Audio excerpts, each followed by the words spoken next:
आंगनबाड़ी और सहायिका के विषय में आज लगभग महोदय 50 वर्ष पूरे होने जा रहे हैं और जिसमें हमारे यहाँ जो मानदेय मिलता है प्रतिदिन 183 रुपये हो रहा है, जिसका जो न्यूनतम मजदूरी दर है 994 रही, उसका एक टिचेरी में 19,480 रुपये, कार्यकर्त्री को सहायिका को 13,330 रुपये, तेलंगाना में 13,450 रुपये, सहायिका को 7,800 रुपये, तमिलनाडु में 13,453 रुपये, सहायिका को 7,720 रुपये। चार आंगनबाड़ी कार्यकर्त्री एवं सहायिकाओं की सेवाएं मानदेय आधारित हैं, इसलिए उन्हें राज्य कर्मचारी की भांति वेतन वृद्धि। गुजरात हाई कोर्ट ने आंगनबाड़ी कार्यकर्त्रियों को सरकारी कर्मचारियों का अहर माना, बल्कि केंद्र और राज्य सरकारों 6 माह के अंदर सरकारी कर्मचारी के रूप में समायोजित करते हुए पूरा वेतन, फंड, पेंशन आदि देने का आदेशों की भांति हमारे प्रदेश में भी क्या सहायिका और आंगनबाड़ी कार्यकर्त्रियों का मानदेय बढ़ाने पर विचार करेगी। और लास्ट क्वेश्चन, जो गुजरात हाई कोर्ट का महोदय आदेश है, क्या सरकार उस आदेश का अनुपालन करेगी या नहीं करेगी। मानव आंगनबाड़ी कार्यकर्तियों से सरकार बहुत कार्य लेने का काम करती है, लेकिन कार्य के हिसाब से मानदेय बहुत कम है। कार्य मुक्त जब किया जाएगा तो क्या सरकार पेंशन देने पर विचार करेगी। विधानसभा में एक बार फिर से गरमाया आंगनबाड़ी सेविका सहायिकाओं के स्थायीकरण, मानदेय वृद्धि और पेंशन का मुद्दा।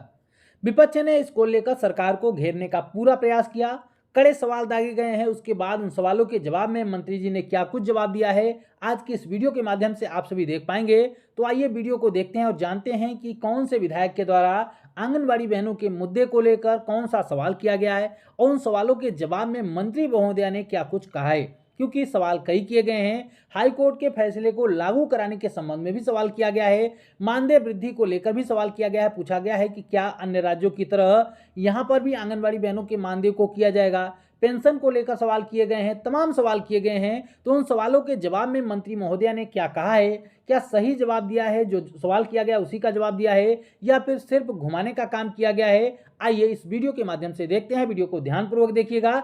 वीडियो को अगर अभी तक आपने लाइक नहीं किया है तो वीडियो को लाइक और चैनल को सब्सक्राइब जरूर कर लें। ध्यान से पूरी वीडियो को देखिएगा।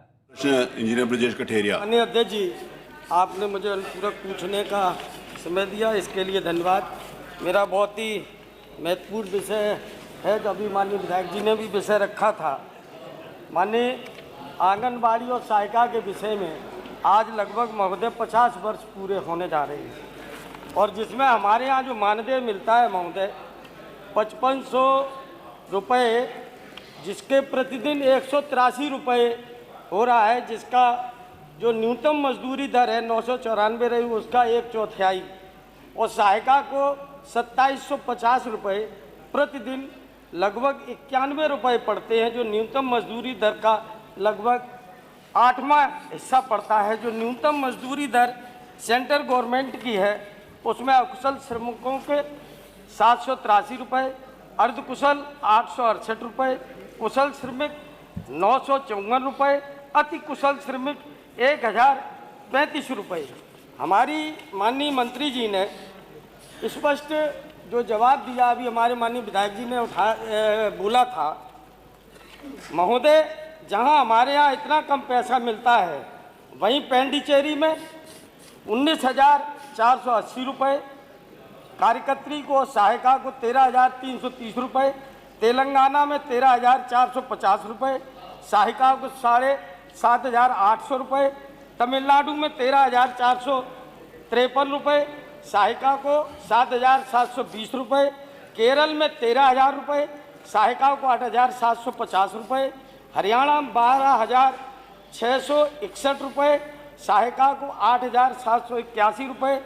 और यही नहीं, रिटायरमेंट पे माननीय अध्यक्ष जी पश्चिम बंगाल में 3 लाख रुपये और सहायिका को भी 3 लाख, महाराष्ट्र में 1,50,000 कार्यकर्त्री को, सहायिका को आधा, पंजाब में 1,50,000, सहायिका को आधा, आंध्र प्रदेश में 1,50,000, सहायिका को आधा, तेलंगाना में 1,50,000, सहायिका को आधा, हरियाणा में 1,50,000 और सहायिका को 50,000।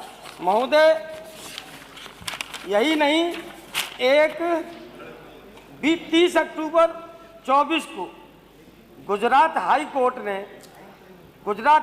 की ने आंगनबाड़ी कार्यकर्तियों को सरकारी कर्मचारियों पर अहर माना, बल्कि केंद्र और राज्य सरकारों 6 माह के अंदर सरकारी कर्मचारी के रूप में समायोजित करते हुए पूरा वेतन, फंड, पेंशन आदि देने का आदेश दिया। इसके बाद भी मान्यवर इसका अनुपालन नहीं हो पा रहा है।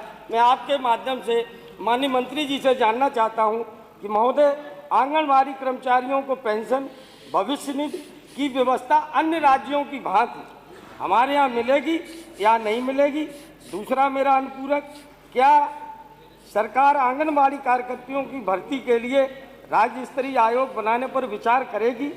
तीसरा महोदय, अन्य प्रदेशों की भांति हमारे प्रदेश में भी क्या सहायिका और आंगनबाड़ी कार्यकर्तियों का मानदेय बढ़ाने पर विचार करेगी? और लास्ट क्वेश्चन, जो गुजरात हाई कोर्ट का महोदय आदेश है, क्या सरकार उस आदेश का अनुपालन करेगी या नहीं करेगी? गुजरात का हाई कोर्ट का आदेश उत्तर प्रदेश सब में पालन करेगी? सबके लिए था सर। हैं? जी सर। तो कितने प्रश्न हो गए अनुपूरक? 4? दो अलाउड हैं।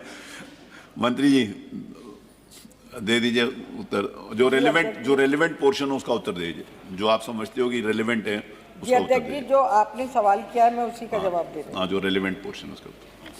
प्रदेश में वर्तमान में कार्यरत आंगनबाड़ी कार्यकर्तियों की कुल संख्या 1,59,847 एवं सहायिकाओं की कुल संख्या 1,28,811 है। भारत सरकार की सक्षम आंगनबाड़ी व पोषण 2.0 गाइडलाइन के अनुसार आंगनबाड़ी कार्यकर्ती एवं सहायिकाओं की सेवाएं मानदेय आधारित हैं। आंगनबाड़ी कार्यकर्ती एवं सहायिकाओं को वर्तमान में आंगनबाड़ी मानदेय का भुगतान भारत सरकार के पत्र संख्या 11-36/2016 के अनुसार 20/9/2018 एवं अतिरिक्त मानदेय का भुगतान उत्तर प्रदेश शासन के शासनादेश संख्या 02/20/12/58-1 के अनुसार दिनांक 3 जनवरी 2022 द्वारा प्रोत्साहन योजना में प्रोत्साहन राशि दिए जाने हेतु निर्गत शासनादेश के अनुसार हम 14 सितंबर 2021 से कर रहे हैं। अन्य सुविधाओं की बात की है तो मैं अध्यक्ष जी बताना चाहूँगी कि आंगनबाड़ी कार्यकर्ती एवं सहायिकाओं को दी जाने वाली अन्य सुविधाओं के अंतर्गत उनको प्रधानमंत्री सुरक्षा बीमा योजना एवं प्रधानमंत्री जीवन ज्योति बीमा योजना से आच्छादित किया गया है। बीमा के प्रीमियर की धनराशि वित्तीय वर्ष 2024-25 में डीबीटी मोड में उनके खाते में जा रही है। इसके साथ ही उनको हम वर्दी दे रहे हैं। वर्दी के रूप में उन्हें 2-2 साड़ी हर वर्ष दी जाती है। उसका भी पैसा उनके खाते में ही दिया जा रहा है। चूँकि सक्षम आंगनबाड़ी व पोषण 2.0 गाइडलाइन के अनुसार आंगनबाड़ी कार्यकर्ती एवं सहायिकाओं की सेवाएं मानदेय आधारित हैं, इसलिए उन्हें राज्य कर्मचारी की भांति वेतन वृद्धि और सुविधाएं दिया जाना संभव नहीं है। धन्यवाद जी। आटा बताया था पढ़ के, वो उन्होंने तो मैंने केवल इतना आपके माध्यम जो हम से कर रहे हैं वो अन्य प्रदेश में नहीं कर रहे हैं। जानना चाहा क्या उन प्रदेशों की भांति हमारे यहाँ भी जो आंगनबाड़ी और सहायिका है, इस समय जो यूपी में हो रहा है बहुत कम जगह हो रहा है। बैठिए। आंगनबाड़ी के श्री त्रिभुवन दत्त जी सर। जी। माननीय अध्यक्ष जी, आपने प्रदेश में कार्यरत लाखों आंगनबाड़ी कार्यकर्तियों एवं सहायिकाओं के अल्प मानदेय बढ़ाने के प्रश्न पर आपने मुझे अनुपूरक करने का अवसर प्रदान किया। इसके लिए मैं आपका बहुत आभारी हूँ। माननीय प्रदेश में लगभग 3.5 लाख आंगनबाड़ी कार्यकर्ती एवं सहायिका कार्यरत हैं, जिनमें आंगनबाड़ी कार्यकर्ती को मानदेय के रूप में 6,000 एवं सहायिका के रूप में 3,000 रुपये मानदेय मिलता है, जिसमें केंद्र सरकार का 4,500 रुपये एवं राज्य सरकार का 1,500 रुपये देय होता है। मानव आंगनबाड़ी कार्यकर्तियों से सरकार बहुत कार्य लेने का काम करती है, लेकिन कार्य के हिसाब से मानदेय बहुत कम है।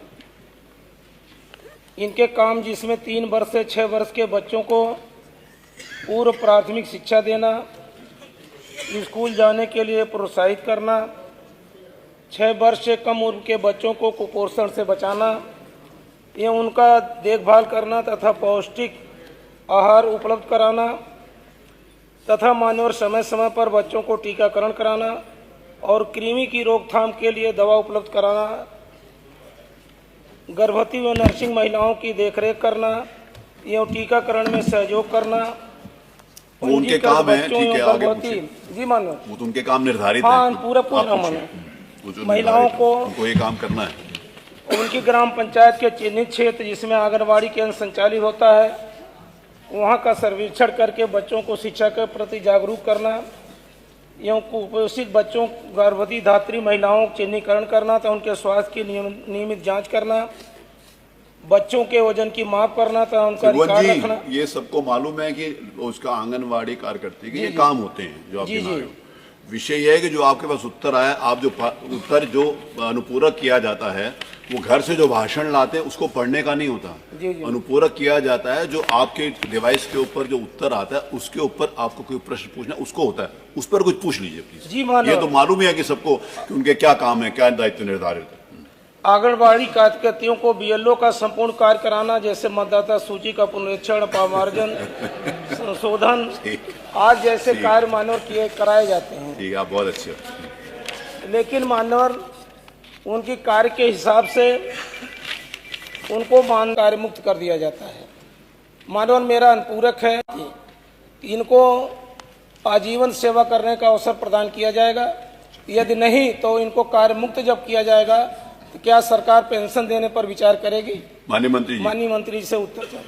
माननीय मंत्री जी।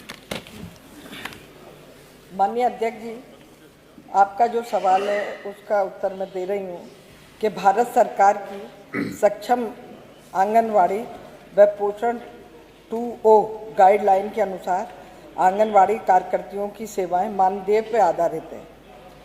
वर्तमान में आंगनवाड़ी कार्यकर्तियों के बढ़े हुए मानदेय का भुगतान भारत सरकार के पत्र संख्या 11-36/2016 CDI दिनांक 20/9 हाँ ठीक है, पत्र संख्या हो गया, 2018 आगे बोलिए। पत्र संख्या बताने की जरूरत के लिखा हुआ अनुसार इनको अतिरिक्त मानदेय का भुगतान उत्तर प्रदेश शासन भी जो भी शासनादेश है उसके अनुसार किया जा रहा है। धन्यवाद। पत्र संख्या 2। ताकि आपके अनुपूरक का जवाब आ गया कि जो आपने कहा है वो नहीं है, जो शासनादेश के अनुसार है वही किया जाएगा, उसके अलावा नहीं किया जाएगा। दूसरे अनुपूरक का मानवर जवाब नहीं। दूसरे अनुपूरक का जवाब कि वो जब तक जिंदा है तब तक काम करेंगे, ये तो मेरे ख्याल है पता नहीं इसका। पहले इस तरह की हर आदमी का तय होता है कि 60 साल 62 साल 65 साल 68 साल कि कोई व्यक्ति जब तक जीवित है तब तक काम करेगा। ये तो अनुपूरक बनता भी नहीं है और अनुपूरक है भी नहीं। ये तो अगर कार्य मुक्त कर दिया जाता है तो मानवर क्या 62 साल की उम्र के बाद उनको पेंशन वो परमानेंट एम्प्लॉय नहीं है, इसलिए उनके साथ वो नहीं है। तो इस तरीके से आपने देखा कि आंगनवाड़ी बहनों के मुद्दे को लेकर सपा के विधायकों ने किस तरीके से सरकार से सवाल किए और जवाब में मंत्री महोदया ने किस तरीके से उनको घुमाने का काम किया। किसी भी सवाल का सही तरीके से एकदम फैक्ट में जवाब नहीं दिया गया, घुमाने का काम किया गया, वही घिसे पिटे पुराने जवाब दिए गए, जिसकी वजह से जो सवाल किए गए वो संतुष्ट नहीं हुए। फिर से सवाल करने का प्रयास भी किया गया लेकिन उनको बैठा दिया गया। इस तरीके से आप देख सकते हैं कि सरकार जो है वो आंगनबाड़ी बहनों के मुद्दे को लेकर, उनके मानदेय वृद्धि के मुद्दे को लेकर, पेंशन के मुद्दे को लेकर क्या कुछ विचार रखती है। साफ तौर पर स्पष्ट कर दिया गया है कि आंगनबाड़ी बहनें जो है वो मानदेय कर्मी हैं, इसलिए उनके मानदेय को सरकारी कर्मचारियों की तरह नहीं बढ़ाया जा सकता।